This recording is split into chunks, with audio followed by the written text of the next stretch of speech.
Beneath the glowing mycelium canopy, the humidity condensers hummed a steady, low vibration that settled deep in the marrow. Mycelium adjusted the environmental dials with trembling digits. He was barely out of his third molting cycle.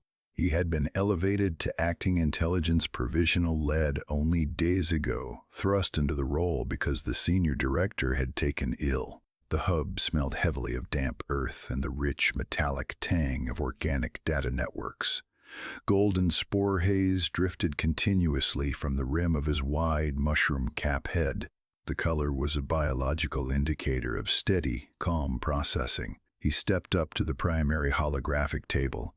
The projection bloomed upward, displaying record number 81, the Grand Coalition star chart. It mapped every known civilization in their sector. Constellations of brilliant light mark the territories of the 7 allied species, but dominating the entire eastern quadrant was a massive, unmarked expanse.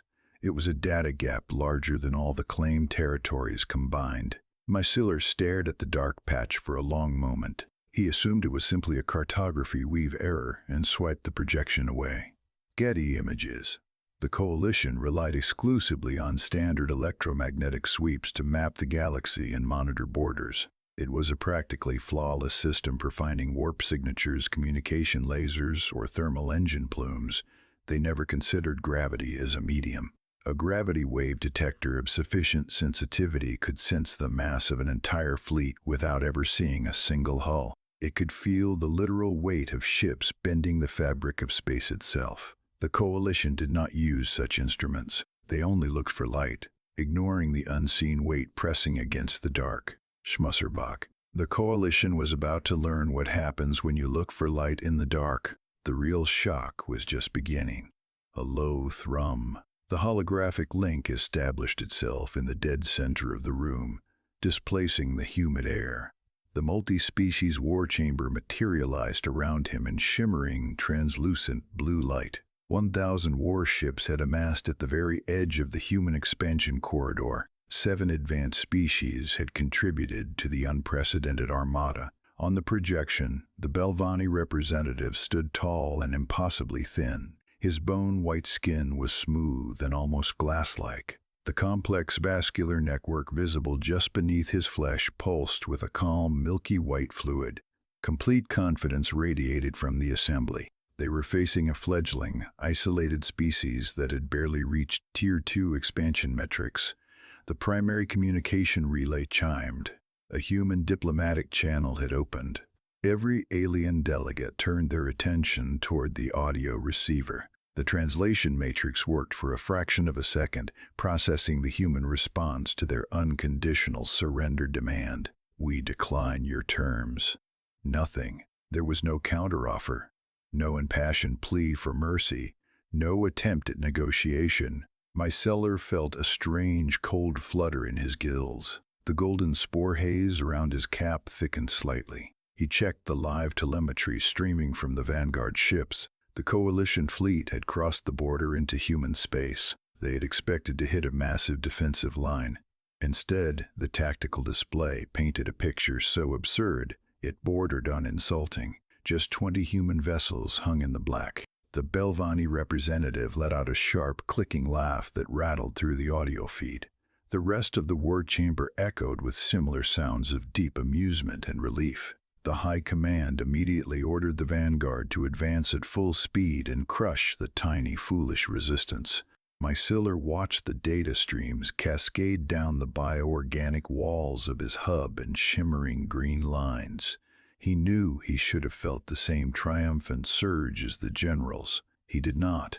His spores were spinning faster now, agitated by an invisible pressure. Something in the raw telemetry felt inherently wrong. The physical mass of the sector did not match the visual data returning from the electromagnetic sweeps. It was as if the very space around those 20 solitary human ships was impossibly heavy, sagging under a weight that simply was not there. The vanguard fleet crossed the engagement line. Mycelium leaned closer to the bioorganic console. His gills flared as the temperature in the hub seemed to plummet. The human ships held their position. They did not raise shields. They did not charge weapons. They simply waited. and then the first gravity mask dropped. It happened not with a violent explosion, but with a fundamental shift in perception. Colors dimmed, not the overhead lights, but the actual colors of the room. The blue, gray, and green of the status indicators faded one shade. It was as if reality itself had to adjust its brightness to accommodate the sheer, impossible mass of what was suddenly materializing in the void. Thousands of signatures flooded the tactical grid simultaneously. The human ships were not alone. Flanking them, above them, and bleeding out of the dark space behind them were vessels of every conceivable architecture. Spire ships of crystalline lattice formed defensive walls. Brutalist dreadnoughts of dense alloy anchored the center. Swarm fighters moved in perfect biological synchrony around the flanks. The coalition had assumed humanity was an isolated, lonely anomaly. They were completely wrong. My Siller watched the species count on his terminal climb. 12 distinct alien signatures. 19. 31. We counted their allies. Then we counted again. Then the counting system ran out of digits. A harsh, wet gasp echoed through the holographic war chamber. The Bulvani representative gripped his podium. The milky white fluid pulsing through his translucent skin had stopped flowing. Slowly, the veins beneath his porcelain flesh began to darken. They turned a sickly, bruised black that spread like creeping cracks across his face.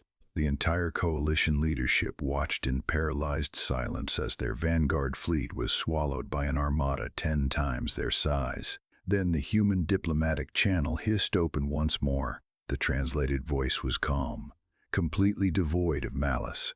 There are human ships in your home system. They've been there since before you launched. It was not a bluff. Secondary sensor nodes across the coalition's core worlds began screaming a split second later. Massive gravitational anomalies were uncloaking in close orbit around their capital planets. My Siller felt his internal temperature spike wildly. The golden spore haze drifting around his cap instantly turned a thick, oily dark brown. Distressed spores poured from his gills, releasing involuntarily into the humid air of the hub. The fear was a literal contagion. Every other Noverkith in the facility breathed it in, their own halos turning dark brown as sheer. Unadulterated panic swept through the room in a single, terrifying heartbeat, which meant everything they knew was a lie. My Siller looked back at the primary projection. Record number 81 hung in the air. The massive, unmarked territory they had dismissed as a data gap was shifting. Tiny points of light began to ignite across the vast emptiness. Thousands of human and allied signatures bloomed in the dark. It had never been empty. They had simply been reading a map where half the ink was invisible. He reached for his data stylus. His hand shook uncontrollably as he began to draft the official reclassification protocol. Humanity was not a Tier 2 anomaly. They were the architects of the dark. He stamped the withdrawal recommendation with his provisional seal, logging the terrifying truth into the permanent archive. How many invisible empires are hiding in the dark spaces of your own maps? Share your thoughts below and subscribe to receive tomorrow's classified briefing.